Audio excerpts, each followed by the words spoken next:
ना मोनफ्रोमबो entrance exam recruitment एग्जामनि उनाव रिजाल्ट ओंखारो आरो रिजाल्टनि उनाव रिक्रुटमेन्ट बा सिलेक्शन प्रसेसा जानायनि उनाव बेखौ एपइन्टमेन्ट होनाय जायो दा बेयाव इन्डिभिजुवेलि केन्डिडेटफोरा जायफोरा एप्लाइ खालामदोंमोन जायफोरनियाव एक्सपेक्टेसन दंमोन बयनियावबो गावबा गावनियाव मोनसे हिसाब निकास थायो आरो ग्रिभेन्सेसफोर थायो आरो बिथांमोनाबो सानदों जे मेरिटनि आधाराव आंबो मोननांगौमोन बैबो मोननांगौमोन आङो बै खालिबो बुंदों गोबां केन्डिडेटआ जोंनियावबो माखासे कमप्लेन होफैदों जे बिथांमोननि जि एन्सार कि दङ बे एन्सार कि मथे बिथांमोना बुरजा नम्बर मोननांगौमोन किन्तु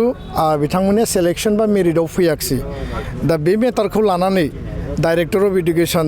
जगदीश प्रसाद ब्रह्मखौ टेलिफनिक बुंनाय जादों आरो जोंनिफ्राय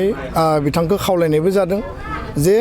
एक सप्ताहनि जि मोनसे टाइम होनानै बिथांमोना केन्डिडेटफ्रा जुदि गावबा गाव ग्रिभेन्सेसफोर दङबा बेखौ साबमिट खालामनांगौ आरो बिनि उनाव बिथांमोना भेरिफाइ खालामगोन बा रिचेकिं खालामगोन आं मैयाबो बिथांजों रायलायदों जे रावबो जाहाथे केन्डिडेटआ डाउट थाया ट्रान्सपारेन्ट आरो जि बिथांमोननियाव माने रिकुवेस्ट बा आपिल बिथांमोना माने साबमिट खालामदों बे मथे बिथांमोननो मिथिहोनायनि बेबस्था खालामनांगौ अब्लानिया केन्डिडेटफोरनियाव बे डाउटआ थानाय नङा आरो गोबां खोथाफोरा गोबां ओंखारो दा बेखायनो ट्रान्सपारेन्टलि जेला बे सिस्टेमखौ खालामनानै होगोन इउनिभार्सिटिया रिटेन एग्जाम कन्डाक्ट खालामदों आरो जि सेन्ट्रेल सिलेक्शन बोर्ड आरो बे बोर्डनि जि माने इन्टारनेल कमिटिया गासै रिजाल्टखौ तयार खालामदों जिखौ जों मिथियो दा बेखायनो एग्जाम कन्डाक्ट खालामग्रा बड'लेण्ड इउनिभार्सिटि बिनि माने कन्ट्रलार आरो central selection board director of education jointly गोरोबनानै बे स्टुडेन्टफोरनि जिखिनि ग्रिभेन्स दङ बेखौ रोखा खालामनानै होनांगौ आरो अब्लानो गासैबो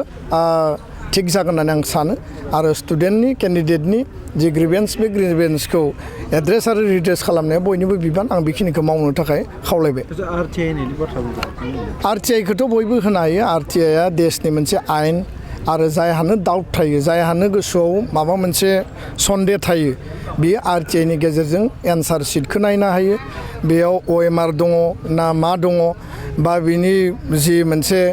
मेरिटनि जि टेलि खालामनाय बे गासैबोखौबो बिथांमोना मोननो हानायनि नायनो हानायनि ट्रान्सपारेन्टलि नुनो हानायनि बयहाबो अधिकार दङ आरो आरटिआइआ खुनु गाज्रि बाथ्रा नङा गाज्रि सिस्टेम नङा आरटिआइखौ नागरिकनि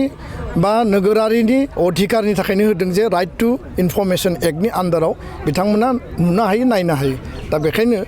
सोरबा आरटिआइ होगोन सोरबा रिकुवेस्ट लेटार होगोन जाय जि लेभेलाव गैया मानो बे ट्रान्सपारेन्टलि बयनोबो बे इनफरमेशनखौ होयोब्लानो बे क्लियार जागोन गोजोन्थों